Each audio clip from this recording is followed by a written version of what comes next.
same with the asparagus. And then when I want it, either have it cold or reheat it. But I don't mind it cold with vinegar on. But the Passage, London's biggest homeless centre, is a place where Prince William feels very much at home. Especially if it's a hot day. Very well. He's great fast. And his tummy and his shoulders have got so big that we've had to quickly re-tailor his outfits. I think that he's going to be that bread with a few nuts chopped on it. It's lovely. Prince William has been visiting the Passage since he was a boy. His mother first brought him here when he was only 12.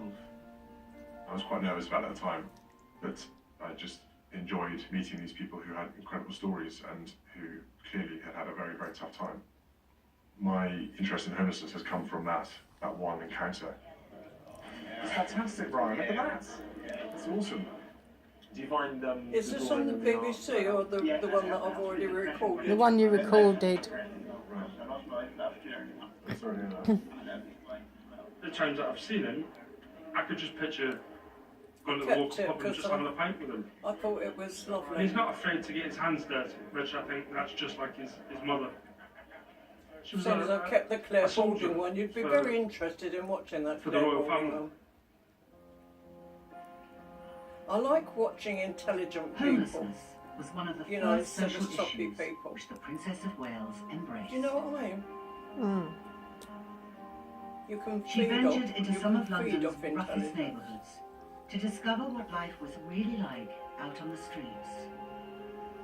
She woke me up. I love her. He said, "Oh, I've seen you dressed specially for me," sort of thing.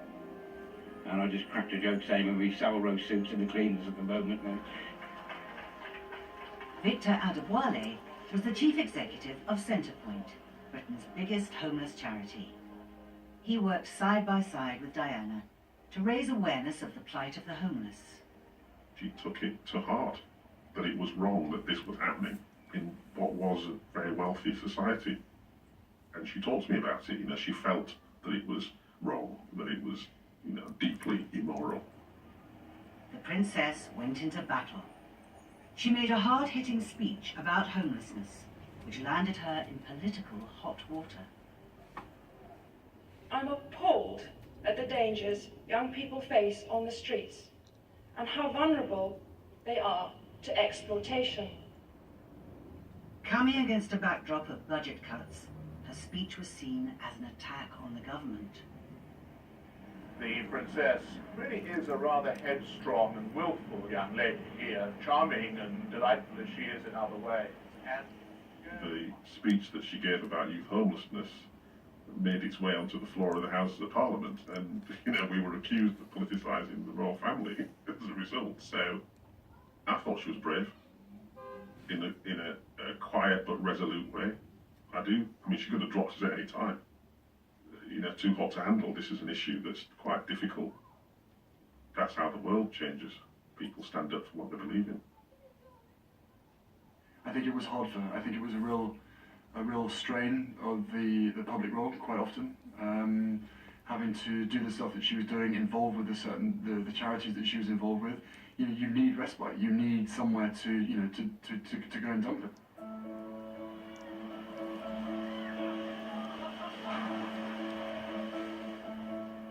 There was always a sense of enthusiasm and energy around her, and a lot of warmth as well. There's always that sort of bubbling personality going on the whole time. I think she lived a lot of her life, especially in private, through us. And I think that sort of childish, fun element really came out when she was spending time with us.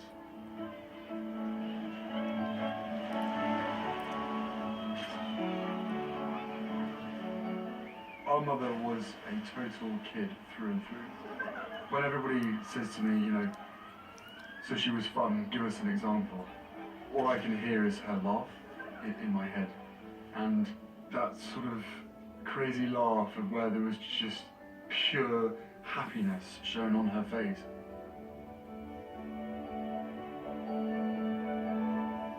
One of her mottos to me was, you can be as naughty as you want, just don't get caught.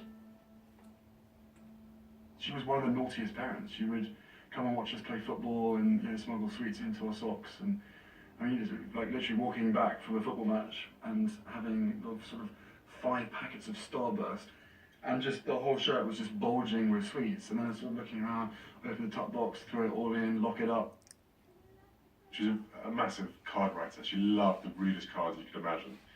And I would be at school and I'd get a card from her mother. Usually she found something, you know, very embarrassing, you know, very funny card, and then sort of written very nice stuff inside. But I dare not open it in case the teachers or anyone else in the class had seen it.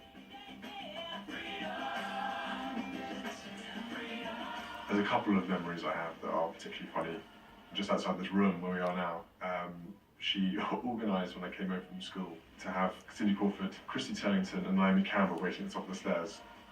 I was probably 12 or 13-year-old boy who had posters of them on his wall. And I went bright red and didn't quite know what to say and sort of fumbled, and I think I pretty much fell down the stairs on the way out. I was completely and utterly sort of awestruck. That was a very funny memory that's lived with me forever, about her loving and embarrassing and sort of, you know, being the sort of the joker. A sense of humour was a vital release for Diana, as she began to embrace some of the most controversial issues of the day. There is now a danger that has become a threat to us all. By the 1980s, the world was in the grip of a terrible epidemic. The gay community had been devastated by AIDS. But tabloid newspapers ignored their suffering and instead accused them of spreading the disease. Their headlines stirred up a storm of prejudice. As a young gay man, Ian Walker endured years of discrimination. People were terrified of catching HIV, and a lot of people would talk about the day that they were diagnosed was the day that people stopped touching them. That from then on it was, you know, rubber gloves and masks and gowns, and you heard stories of people going to the dentist and people like dressed up in a spacesuit to deal with them. At a time when the fear of physical contact with AIDS sufferers was at its height, the Princess visited the Middlesex Hospital. It housed the only AIDS unit in the UK. She just walked into that room and there was a gentleman and did what she would normally do to that's it, Sally, look. anybody else she was Anne meeting. Beckwith Smith. She just That shook lady him by that the was hand. just on, that was Anne Beckwith Smith. She was lady in And waiting, that picture Diane. But went viral, she was the daughter of the round people the we world. stayed with in Stratton Aldley. We That was were very in the powerful gardener's that cottage. she Lally and made that contact. Doreen, Joni. She just smashed all Me. that fear down by that Went to that school there that as one well at handshake. Stratton Aldley. Wow. The London Lighthouse was at the heart of the Very AIDS posh. epidemic in Britain. Johnny was It posted with provided the care for the Master sick of the Hounds. and the dying. He didn't like it. I was an occupational therapist He at had to London walk all Lighthouse, the way to and the deaths were just relentless. the nearest You go home at secondary night. school, which was, I And you can't weren't think of sure the name of it who now. was going to be there the next day. You'd know it if I said it. The Princess became the London Lighthouse's greatest champion, publicly supporting the charity, but also regularly visiting patients, often in her own time. When she came in, it was like she was shining. That smile, it just beamed. When she smiled, she beamed. I sound like a sycophant, but you know that's how it was.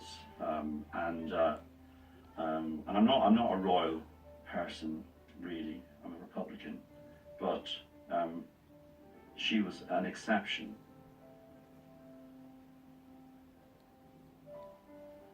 How are you? How are you? Hi. Nice to meet you. Sir Elton John was a friend of Diana's, and like her, a committed AIDS activist. Would you come here on a now? Yeah. Prince Harry is joining him at the London Lighthouse to hear more about his mother's work.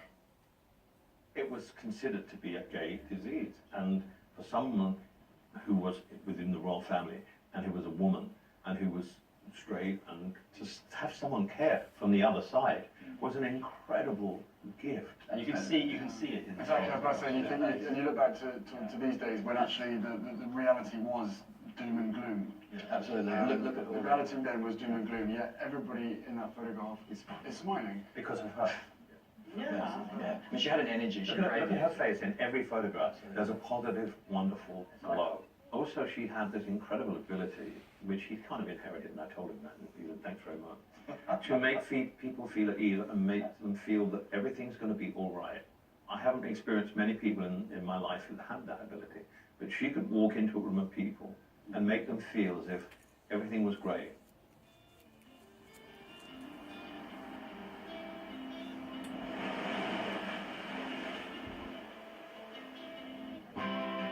It's World AIDS Day, and Prince Harry is in Barbados. He's encouraging people to take a blood test. It's the best way to stop the spread of AIDS. All right, so just take a little bit more from you. Take it all. No, I'm not going to take it all. Prince Harry has brought along a friend to help spread the word. She's one of the most famous women on the planet. Welcome, Rihanna. Thanks for taking part. There was an opportunity there to get Rihanna, who has got over 60 million followers on Instagram alone, and to be able to get someone in her position who has lost quite a few friends to AIDS, I think is fantastic. You really made this. You made it feel like a sweet bird.